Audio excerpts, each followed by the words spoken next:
Swayam Prabha. Digital India. Educated India.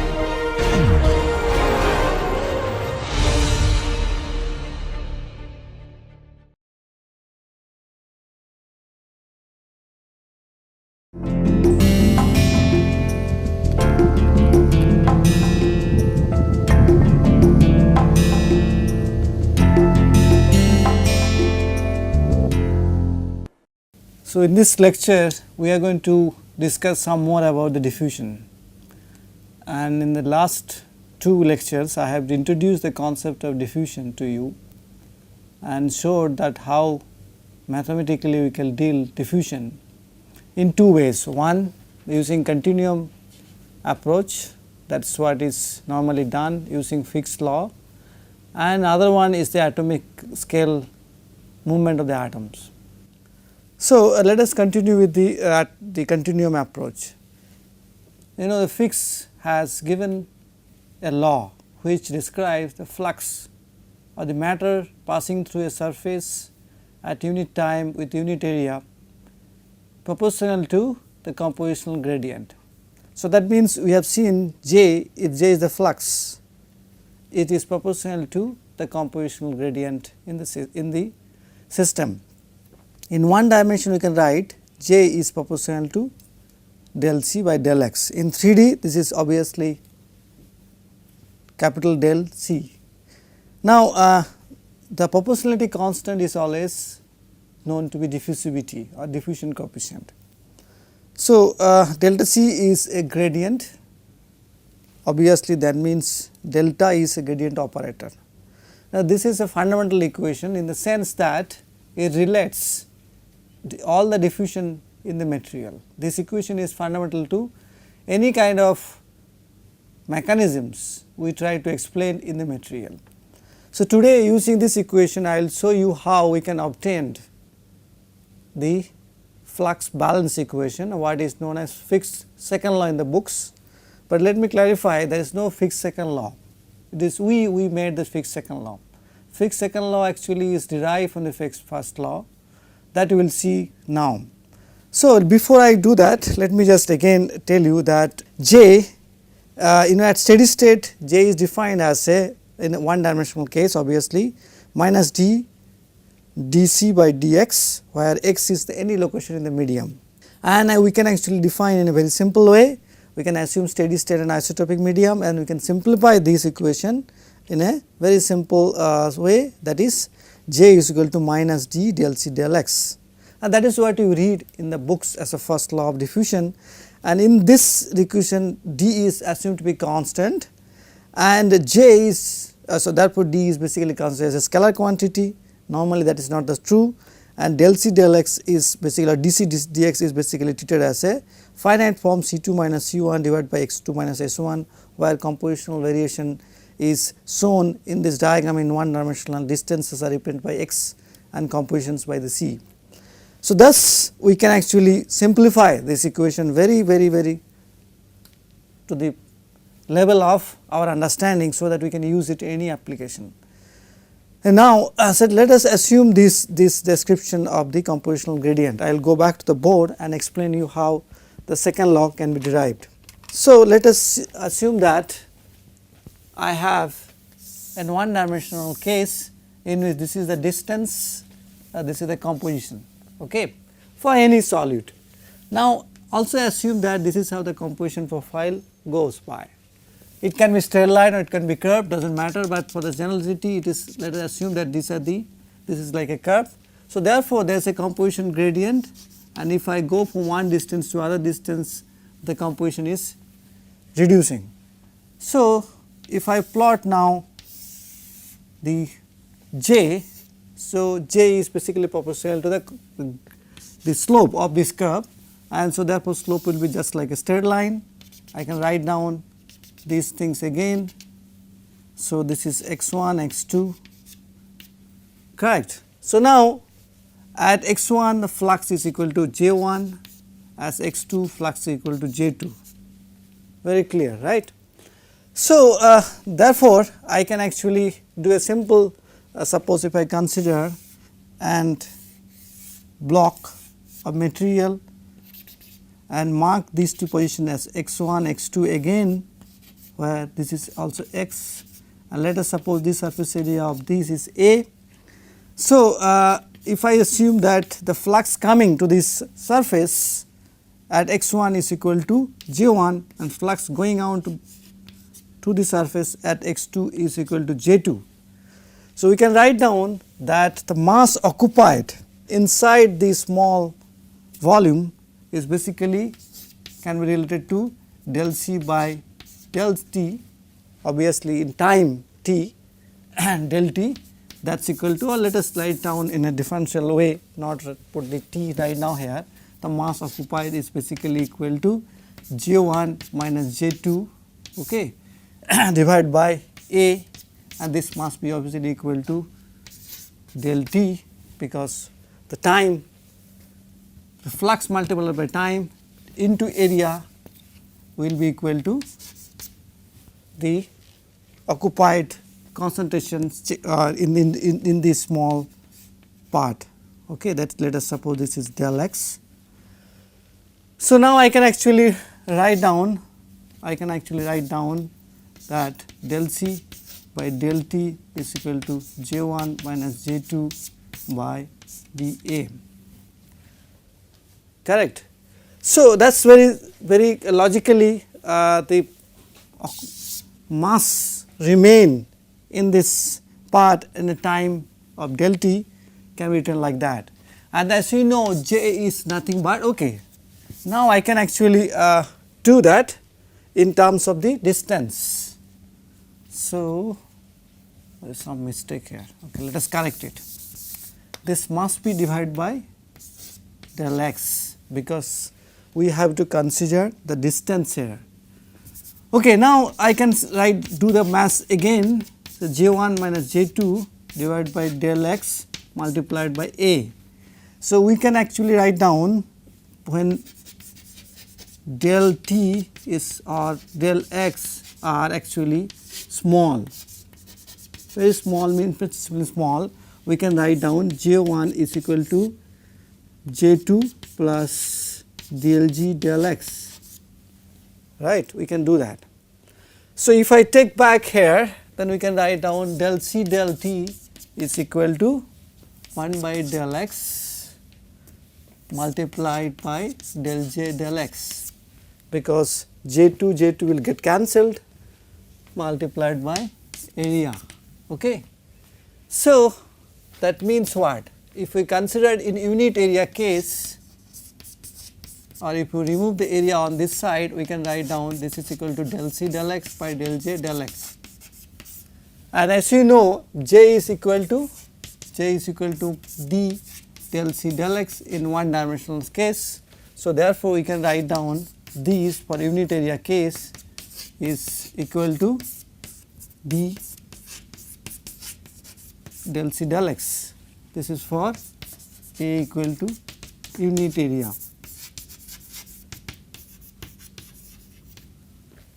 So, therefore, if we assume D is an independent quantity, it does not depend on the space and the time, that is always we do, we can say that is equal to d del 2c del x square. That is equal, actually we always term as a fixed second law, but this is not a second law. As you clearly see, this expression has been derived basically using the concept of J. J is the flux. So, fundamentally I have used this expression J is equal to d multiplied by the concentration gradient.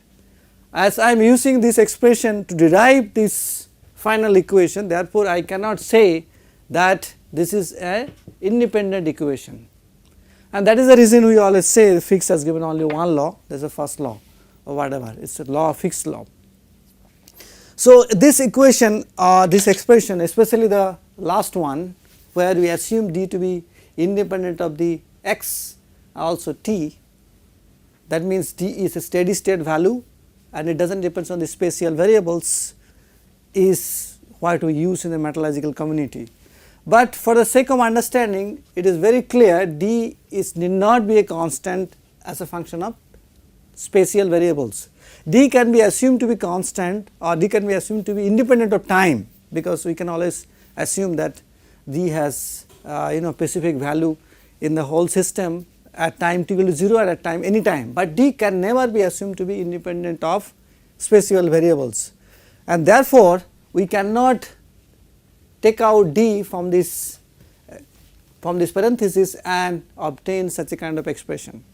So, basically if you really want to solve this problem, which is the fundamental equation which is required to solve all kinds of diffusion problems in the literature, in the different industrial problems or academic problems, we need not actually take this D out, rather we should do little more maths and try to find out how to solve these problems in a different way. So, if I do that, if I assume D is not completely independent of spatial variables, we can write down, we can expand this equation. So, this will be this plus del C del x multiplied by del D del x. Okay. So, that is actually more logically correct expression of the fixed second law. In this case, you can clearly see we not only need to have compositional the C as a function of x, also we need to have D as a function of x. Okay. The moment we have both these things clear from the experiments, we can solve this C.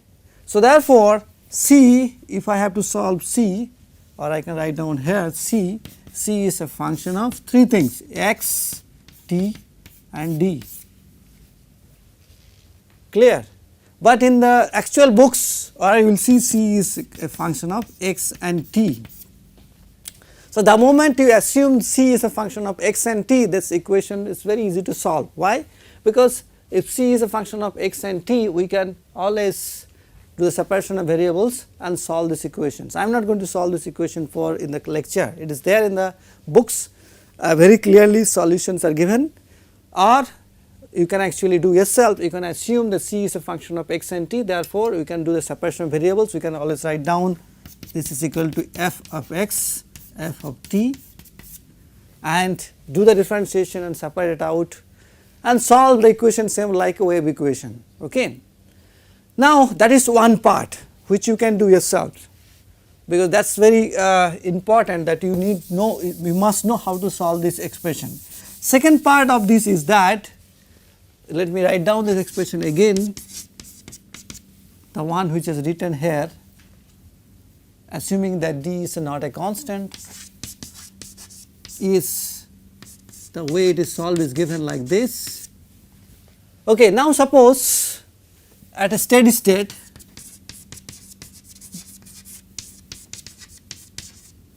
so this is point number 2, that is the point number 1, please remember these.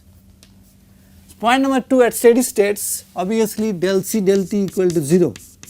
Steady states means nothing is varying as a function of time, even the composition also. If that is the case, then equation become very easy. It is a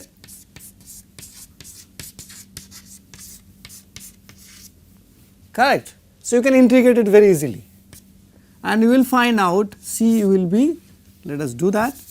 If I integrate that, what will become? C will be a straight line function, C1 plus D into some x. Am I right? C1, so this becomes C1, one integration, then D, okay. This will be like this somehow.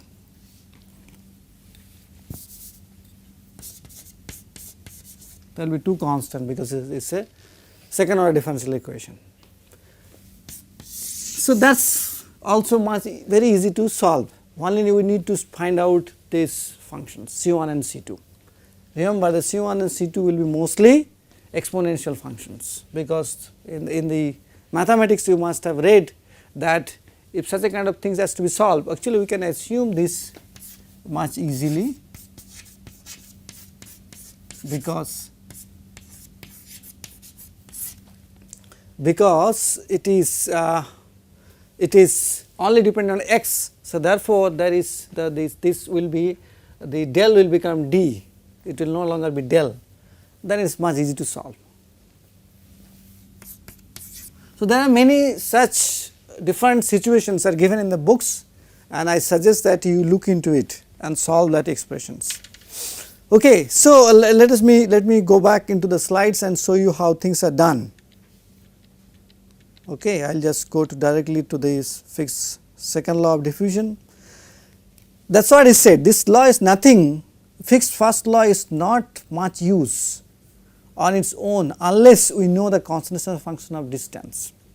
Steady state is basically a special case, remember that. And if we know the concentration of 2 points in a medium along the direction of diffusion, we can calculate easily the flux. To give you an example, let us see the example, then we will get back. Okay, that is better. Let us suppose in case of chemical protective clothings, methylene chloride is commonly used as ingredient of paints remover. Sometimes what happens, the clothes are attacked by some paints or some kind of a dusts. So, we can use methylene chloride to remove that. Besides being it is a irritant basically, it creates problem on the skin. It may also be absorbed through the skin. So, when using this paint remover, we must use protective gloves, that is mandatorily. But if butyl rubber gloves, which is normally used in the labs, is very small thickness, 0.04 centimeter are used. So, if it is we use that much thick butyl rubber gloves, then what is the diffusive flux of this hazardous chemical through these gloves?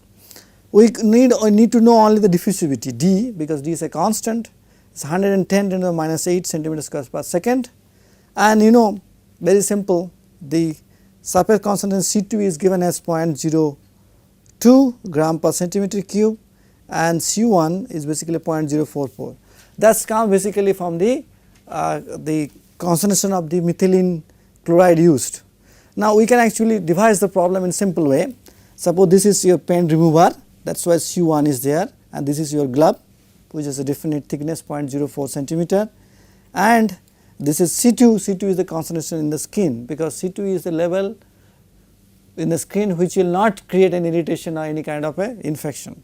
So, that is 0.02 actually gram per centimeter cube. So, we can write down flux J is equal to minus d del C del x, that is equal to d C2 minus C1 x1 x2, we have seen that, and let us calculate that. Okay, so d is given, C1 C2 are given, and x2 minus x1 is 0.4 centimeter. So, what do you get? You get 1.16 to the minus 5 gram per centimeter square second is the flux. So, that is this number of or moles actually of methylene chloride, which is basically coming to the surface of the skin, and it is not very dangerous. If that is the case, that is the case, it is not very dangerous, because this is very small, very number. So, that is how actually the glove thickness are actually decided. Okay, I am just giving you an example. So, as you let me give you another example, which is more interesting, that if you want to calculate diffusive flux in a during an carburizing experiment. Carburizing I have already explained you in the last lecture. Suppose a plate of iron is exposed to a carburizing atmosphere, and in one side, and decarburizing atmosphere, there is carbon deficient atmosphere on the other side, and temperature is at 700 degrees Celsius temperature.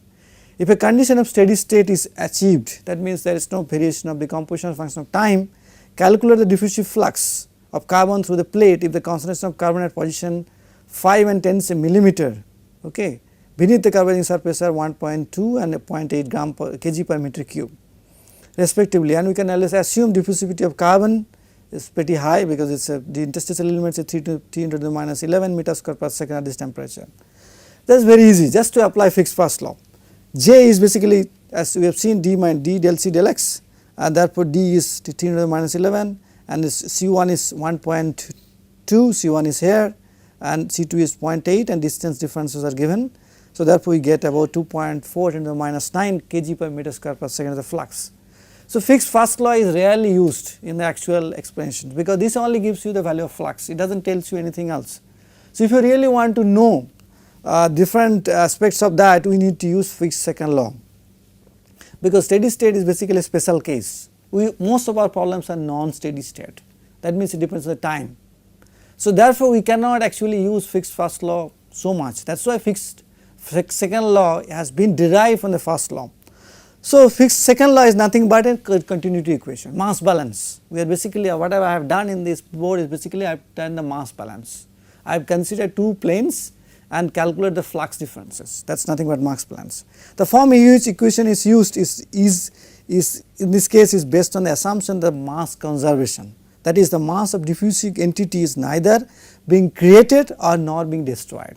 So, that is nothing but continuity equation, and we know the continuity equation is like this. This is nothing but different way of writing fixed second law. Del C del T is equal to divergence of J, and you know gradient is written del J, divergence is written del dot J. Please understand that this is divergence, and we will now make you sure what is divergence. Okay, let us see what is divergence. Now, suppose this is a flow pattern. Suppose something is flowing, water or gas or something, and these arrows indicate direction of flow, and the length of the arrow indicates the magnitude of the flow, velocity, let us suppose. So, suppose if I make a kind of a suppose circle, same diameter ellipse actually here you can see.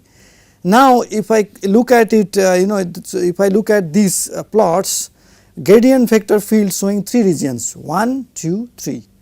Upper one, okay, upper one is basically negative gradient, negative divergence, middle one you see there is no divergence. Why it is so? Because all the arrows are directed in one directions, there is no change of direction of the arrow. So, therefore, there is no divergence of the path is not diverging at all, that is the meaning of divergence. On the top and the bottom you see there is a divergence. On the top you have a change of slope in the negative direction, that is why it is called negative divergence. Here it is positive direction, that is why it is called positive divergence. So, basically you do not need to know what is positive negative divergence, you must know divergence is nothing but deviation of the slope lines. Okay, that is why the divergence comes into picture. So, that means divergence is not the slope, slope can be simply a gradient of the any functions as a function of distance, but divergence is a change of direction of the slope.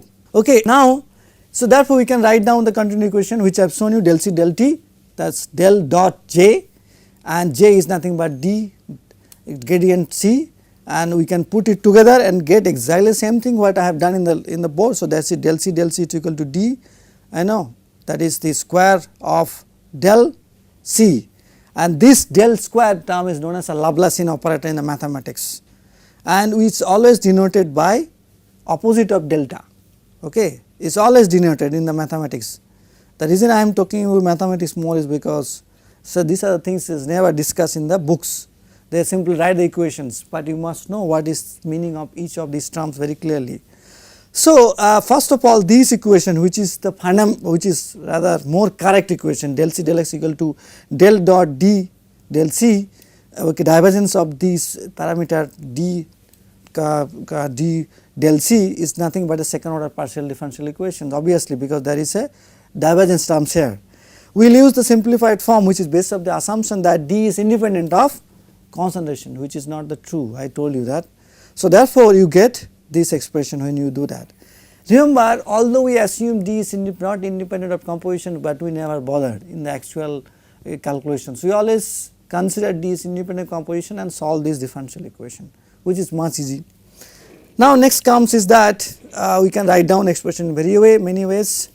The best way is writing this way, which is the double derivatives of the C as a function of x, or you can write down this way in a single dimension, when you have a simple case of diffusions in x, we can do that. So, there are some special cases. First special case I already discussed with you, that is the steady state. At steady states the composition as a function of time is 0, and therefore, we get this, and I told you this C is a function of Ax plus B, that is what is written on the class in the board. C2 D multiplied D is also a constant. So, therefore, concentration profile will be just like a straight line as a function of x if the moment you do that. Remember, this is a Poisson equation in the literature, Webb's equation, this is nothing but a Poisson equation. So, Poisson equation solution exactly done the same way. Otherwise, if it is not the case, if it is no longer steady state, then this will be like this, and whenever you have such equations, you have to solve the equations after looking at several assumptions. You can always use infinite medium or semi-infinite medium. Okay. And we are going to show whatever time we have in this lecture how we can actually simplify the solution of the equation. That is what I told you. I am not going to solve in that case. Infinite medium means what? Diffusion located at on a plane of 0 thickness. Diffusion means the diffusing piece is here. You see, this is medium actually on a plane which is 0 thickness, x is equal to 0. That is, initial distribution is nothing but a delta function. What is delta function? Simple, like this. This is a delta function. That means there is a spike at one position x equal to 0. So, as you go on time, what is happening? It is diffusing both the sides. See here, this fellow is diffusing on both the sides. As you give more time and infinite time, it will be fully homogenized. So, that is what is known as infinite medium. That means you are assuming the medium is very, very large in dimensions, so that everything can diffuse very nicely. That is the first thing we can do. Analytically, how will you solve this problem? Very simple. You can assume the initial condition x t equal to 0 is 0, because that is what you assume, but and also at infinity, boundary condition as infinity, it is also 0 for all t.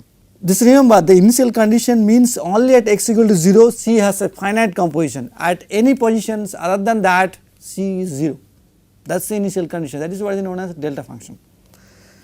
So, and you will get, this is the solution finally if you do that. That is nothing but error function solution. What you are doing is basically m divided by 2 root pi dt exponential x square by 4 dt. X square by 4 dt is basically a exponential term here, and that value has to be calculated and separately. If you plot that solution, that is your x equal to 0, there is a spike here at, okay, you see here, then slowly the spike is getting reduced as you see, this is dt equal to 0, that means t is equal to 0, t equal to 0.025, that is dt is equal to 0.025, dt equal to 0.5, dt equal to 0.75, dt equal to 0.25 and 3. So, when dt is very large or time is infinite, it has become homogeneous all throughout, that is the idea. So, this plots actually Gaussian type, because this equation is Gaussian. You see here, this is a Gaussian equation. These are all taught in details in diffusion. Now, okay, this is the best way. Otherwise, you can always assume a semi-infinite medium and solve the same equation. You will get again this solution. That is what is known as error function solution.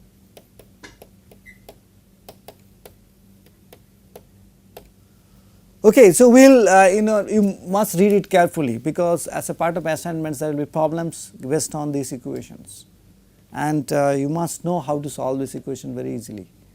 Please practice yourself, otherwise you will not be able to do yourself.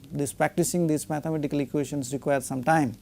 In case you do not understand it very clearly, or you have problems in even mathematically dealing the equations, please get back to us. We will put up some more notes so that you can understand that.